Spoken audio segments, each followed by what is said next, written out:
Gimmel's on.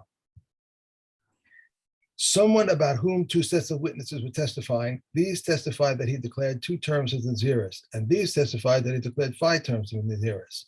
Beit Shammai says the testimony is split and there is no Naziris here. Beit Hillel says 2 is included in 5, and so that is a Nazir 2 terms. Someone who said, I am a Nazir, and his friend said, and I am, and I, they are all Nazir. If the first is released, they are all released. If the last is released, the last is permitted, but all the others are bound. If he said, I am a Nazir, and his friend heard and said, my mouth is like his mouth and my hair is like his hair, he is a Nazir. If he said, I am a Nazir, and his wife heard and said, and I, he may revoke hers, but his stands. If she said, I am a Nazira, and her husband heard and said, and I, he cannot revoke it. If he said, I am a Nazir, and you, and she said, Amen, and he can revoke hers, but his stands. If she said, I am a Nazira, and you, and he said, Amen, he cannot revoke. Okay. Right, yeah, so more about the man's wife becoming a Nazira. So Ha'isha shenadja b'Nazir, v'haisa shosa b'yayin, u'mitama l'meisim. So she's a bit of a Navarian.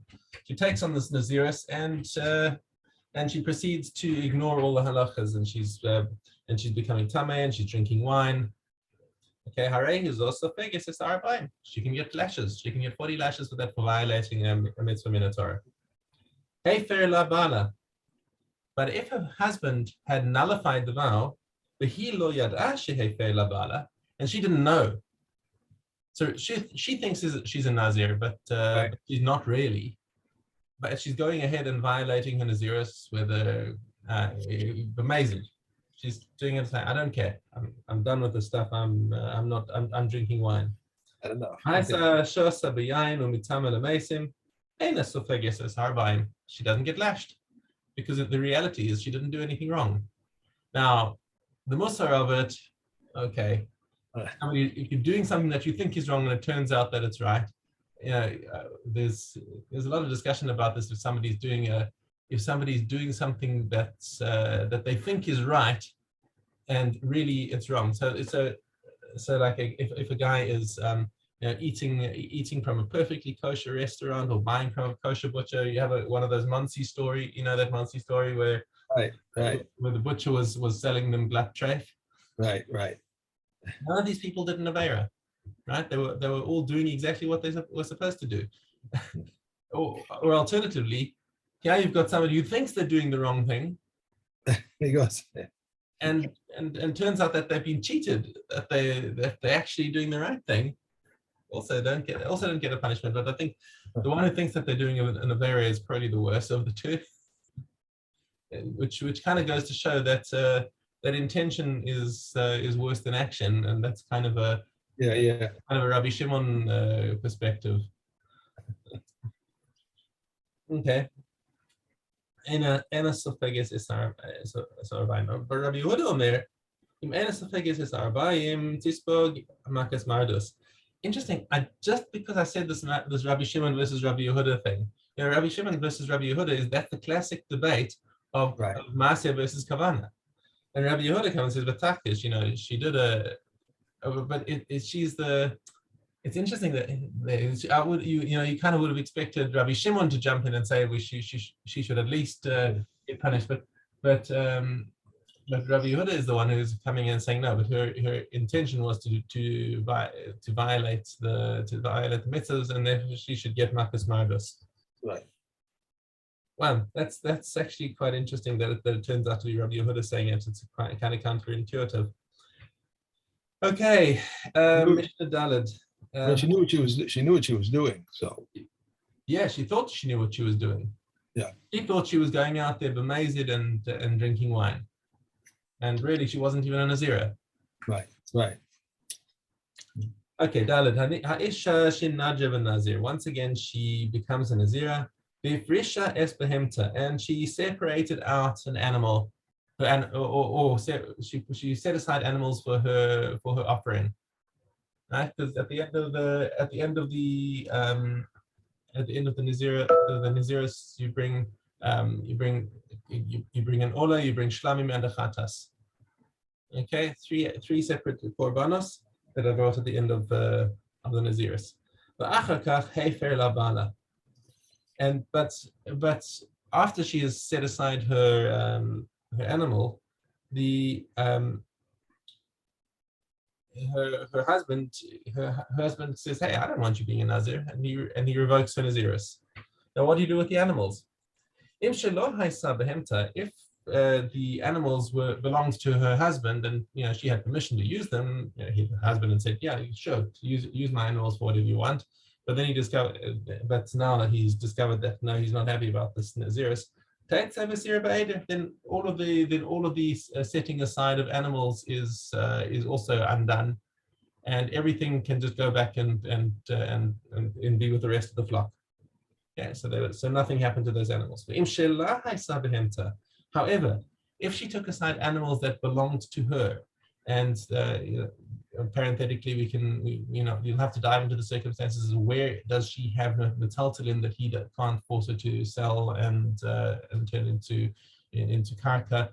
But you remember we had that case where the father and the father-in-law and the son-in-law had a nether against each other, and he wanted to give her a gift. So he said, "This is yours on the condition that your husband has no share in it until you eat it, whatever." So basically, she has some animals that belong entirely to her, not to her husband. Now she set aside these animals, and her husband doesn't have any control over them.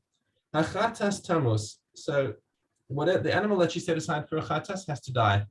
Right, because it's now we saw this in Zvachim that a chatas is something that has to be for a specific person, for a specific trait or event, and it can't be recycled or repurposed. Once if it's no longer of any use, for example, if the owner died, then the animal also has to die. Okay. And so it just has to be left aside. Nobody's allowed to benefit from it. It can't be brought on the mizbeach. However, an ola can be brought voluntarily. Okay, so fine. Let her bring an ola. That's fine. And same thing with the shlamim. She can just bring that as shlamim, and it can be eaten. However, normally shlamim you got 2 days to eat. But because the shlamim of the Nazir only has 1 day to eat, so this one also only has 1 day to eat. And you don't need to bring any bread with it. Okay, because why does it say because normally you do bring bread with the Nazir. A normal shlamim doesn't need bread, so this shlamim has got aspects of the Nazir and of the regular shlamim. It's like the Nazir sacrifice because it's only got one day to eat it, but it's like a regular shlamim because you don't need to bring bread. Okay, I'm just reading this right. Okay. Ayula it says they bring 20 the 20 matzahs, this says, 10 of which bake with oil and 10 are smeared with oil after baking. Right. Okay. Now, what happens if she hadn't set aside animals? She put aside money to buy the animals. Okay. Maus stumos. If it's stumos, if it hadn't been set aside for any particular animal, it was just a bunch of money that says this is for my korbanos. Then she should donate that money to the temple as in the nadava box, the general nadava box, which I think is used for stam olos and other things. Okay. Maos meforashim. However, if she set aside, okay, this is going to be for my chatas, this is going to be for my ola, this is going to be for my shlamim, and she set them aside, so the money that was going to go for a chatas, if she takes and throws into the Yam HaMelach, you can't have any benefit from this money because it's already got the din of chatas on it, and she no longer can bring a korban chatas because her naziris was revoked. Okay. Lo nenim v'lo molin bahin, so that you're not allowed to benefit from it, but neither is there a din of me'ila. Okay, demay ola, yaviu ola. Okay, so once again, the money for the ola, just bring an ola from it, molin bahin, and there's a din of me'ila there because it's been set aside for something kodesh. Demay shlamim yaviu shlamim. And the shlamim she should use to buy shlamim sacrifice for nechalim liyom echad ve'enan tu'anim nechen. And just like the din of the actual animal, so is it with the money. The main difference between the money and the animal is that if in the case of an animal chatas, it is left to die, and in the case of money, it's thrown into the Yam HaMelech. I mean, you could kind of mix your things and throw the animal into the Yam HaMelech, but it would probably float. Right. Okay. Mishna Hey, Nizrak Aleha Echad Min Adamim. Now, what happens if she actually completes the term of her Nazirus without her husband noticing? So 30 days goes by. Her husband hasn't noticed that she stopped cutting her hair, that she stopped drinking wine, and didn't go to that funeral. And her husband sees her going to the Mikdash, and says, "Hey, what are you doing going to the Mikdash?" And she says, she said, I'm bringing my korbanos for finishing my Nazirus. So if he says this as if he comes running into the mikdash as the animal's been slaughtered and the blood has been thrown on the mizbeach, says the Tanna Kama, it's over now. The blood has been thrown, and he can no longer revoke the Nazirus, because that would require the animals to be burned and burned outside the mikdash. It's a waste of the korban.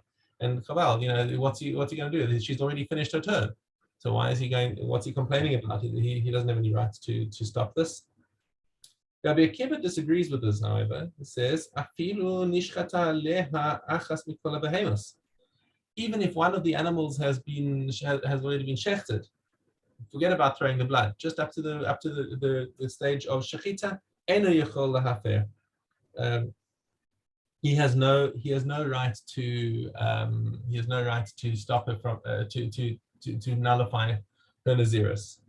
Okay, because of hefsed kodshim, because now the animal. Wait, so what is the difference between them? Why does he?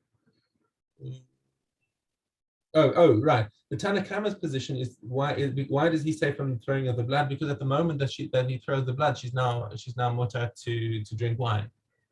So what's he nullifying? Nothing nullifying. Right. Okay. And Rabbi Akiva says no. He even up to the point of the shechita, he's not allowed to nullify it because of the hefsed kodshim, because he's causing a loss to the kodshim animals.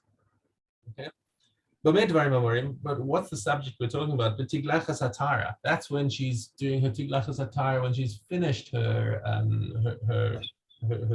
thing. About the tiglachas hatuma, if she became tamei and now she's bringing korbanos and having a tiglachas because of becoming tamei, yeah, fair. Now he has the right to nullify it. Shehu yuchal lomar, yefshi be'isha menuveles. He says, I don't want to have a wife who is depriving herself. This is one of these things where a husband has the right to nullify his wife's vow because it involves abstinence, involves some kind of personal matter that's going to deprive her. So he's allowed to nullify that. Rabbi Omer, this is Rabbi Yehuda Nasi, he says, he can even stop her from going to the tiglachas hatara. Why? He says, because I don't want to have a woman who's now had her hair shaved off. And he can say, this is something that bothers me. Even if she's permitted now to drink wine and to become tamei. But I don't want my wife to have a shaven head. It grosses me out. So says Rebbe that he's allowed to nullify it even in the middle of even after the throwing of the blood. He's saying he's going even more than the Tanna Kama. Even after the blood has been thrown, he says he can stop her before she has her hair shaved. Okay, that's today. Then we go back to Aleph Gimel. Stayed in the Nazirus for 30 days. If he said, I am a Nazir for one large term, or I am a Nazir for one small term, or even from here until the end of the world, he is a Nazir for 30 days. One who says, I'm a Nazir and 1 day, or I am a Nazir and 1 hour, or I am a Nazir 1 term and a half, he is a Nazir for 2 terms. If he says, I am a Nazir for 30 days and 1 hour, he is a Nazir for 31 days because one cannot extend Nazirus by hours. If he says, I am a Nazir as much as the hair on my head, or as the dust on the earth, or as the sand of the sea, he is a Nazir forever. And he shaves his head once every 30 days. Rebbe says this one does not shave his head once every 30 days. Who is the one who then shaves his head once every 30 days? One who says, let there be an obligation of Nazirus upon me as much as the hair on my head, or as the dust of the earth, or as the sand on the sea. One who says, I am a Nazir, I'm a Nazir, a household, or a box full, or we examine him. If he says, I declared one large Nazirus, he is a Nazir for 30 days. But if he says, I declared an unspecified Nazirus, we regard the box as if it was filled with mustard seeds, and he is a Nazir for all his days. Okay. Nadarim, Aleph Gimel. You have to go to shul soon, right? I'm going to 8:15 meeting. Oh, okay. All right. I had a question. It came up. What's your question? No, it might take too long to get into. I'll wait till you have more time. We were learning about if you forgot your daven. You davened in the office and then you got home and you said, oh, wait a second, I forgot to daven mincha. Did I daven mincha? I don't remember, that kind of thing. So you could say Shemona Esrei over, but you have to add a kiddush. The dava, there's a dava that you have to add to it, something extra that you wanted to add that at this time. That would allow you to daven Shemona Esrei over. So then they were talking. Okay. That's what. Then they were talking about being a korban. So I said, well, is there ever a time that the community brings its own korban? So, or is it just the Kohen that brings it for the community, like on well, I mean, the community, we have communal sacrifices. The Tamid, for example, is a communal sacrifice. Right, that's what I thought. But but Dan said, but that's not on the davar. They're bringing it. That's right. Yeah, correct. That's right. No, there's no, and the davar is always personal. Right. Yes, that's it. Okay. Aleph Gimel. One who says, not kulin, I shall not eat from you, or unfit or not permissible, ritually poor or ritually contaminated, leftover sacrificial meat, a pigel. These declarations are binding. Like a lamb, like the enclosures, like the logs, like the fires, like the altar, like the sanctuary, like Yerushalayim, or if he vowed and made references to one of the accessories of the altar, even though he did not mention korban, he has vowed with reference to an offering. The Yehuda says, one who states Yerushalayim has not said anything. One who says offering, burnt offering, meal offering, or sin offering, or thanksgiving offering, or peace offering, that which I eat of yours, it is binding. Rabbi Yehuda permits it. Korban, that which I shall eat of yours, it is binding. The korban, I shall not eat of yours, Reb Meir prohibits it. One who says to another, Kohen, on my mouth from talking to you, or my hand from working with you, or my feet from walking with you, it is binding. The following are not binding. May that which I eat of yours be kulin, like pork, like an idol, like perforated skins, like carcasses, like trephos, like reptiles, like crawling creatures, like the challah of Aaron, or like Aaron Truma. This is not binding. One who says to his wife, you are to me like mother. We find grounds to annul the nether from elsewhere so that he not be lightheaded regarding such matters. And one who declares Kohanam on my sleeping, on my talking, on my walking, or one who says to his wife, Kohanam on my cohabitation with you, this is governed by he shall not violate his word. One who swears shvua that I shall not sleep, that I shall not speak, or that I shall not walk is forbidden to do so. Okay.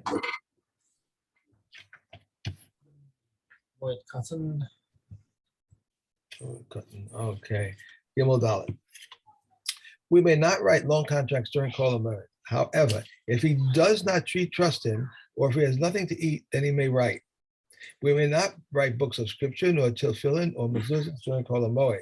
We may not correct a single letter, even in the Torah scroll of the temple court. Rabbi Yehuda says a person may write tefillin or mezuzahs for his personal use, and he may spin the blue thread for his tzitzis on his thigh. One who buries his dead relative 3 days before a festival has the edict of 7 days of mourning annulled. If he who buries his dead relative 8 days before a festival has the edict of 30 days of mourning annulled. This is so because they said Sabbath is included in the period of mourning, but does not interrupt it. Festivals, however, interrupt but are not included. Rabbi Eliezer says from the time of the temple was destroyed, the Shavuos is like the Sabbath. Rabbi Gamliel said Rosh Hashanah and Yom Kippur are like festivals. The Comment, however, do not agree with either of the two. Rather, Shavuos is like the festivals, Rosh Hashanah and Yom Kippur are like the Sabbath.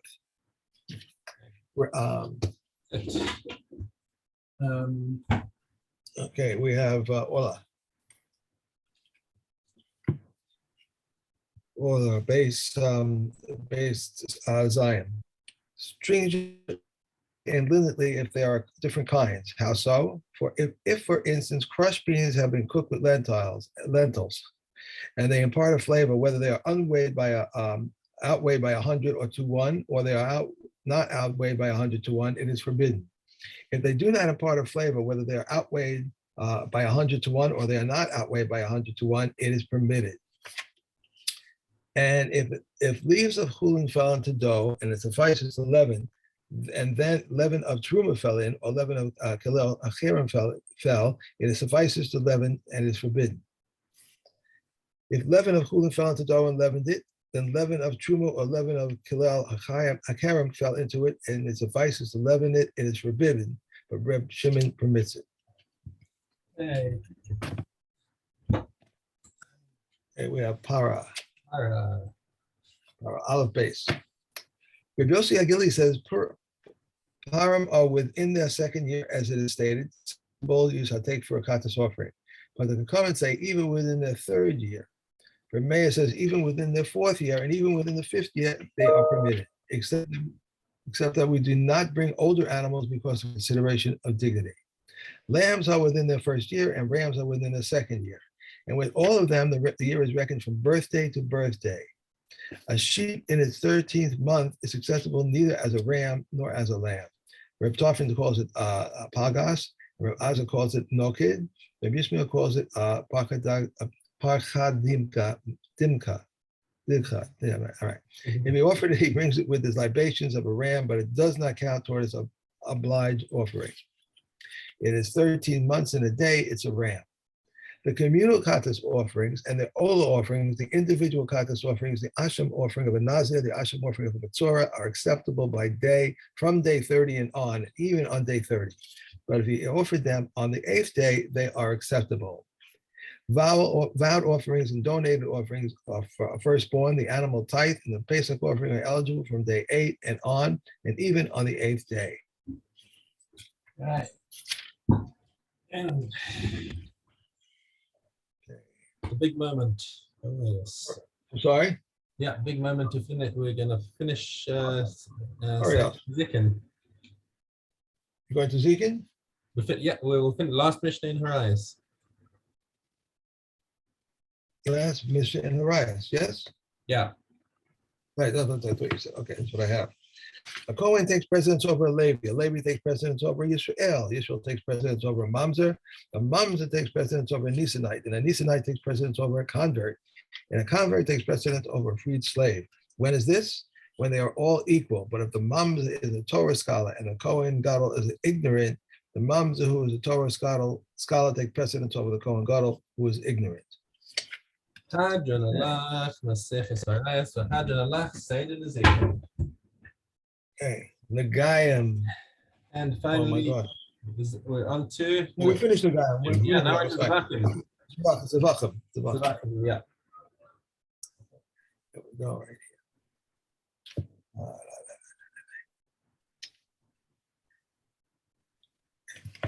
All sacrifices which have been slaughtered for a designation other than their own are valid, but they are not credited to the owner as fulfillment of his obligation, except for the Pesach and Chatas offerings.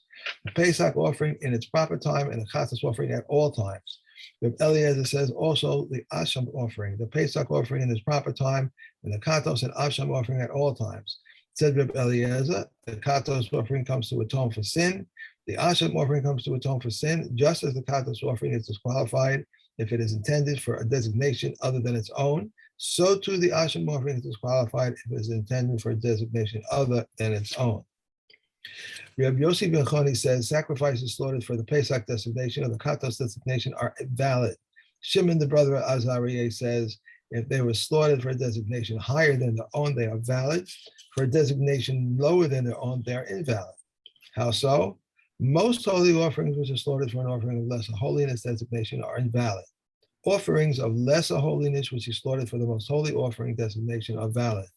The Bechor and the Misa offerings which were slaughtered for the Shlomim designation are valid, and the Shlomim offerings which are slaughtered for the Bechor or the Misa designation are invalid.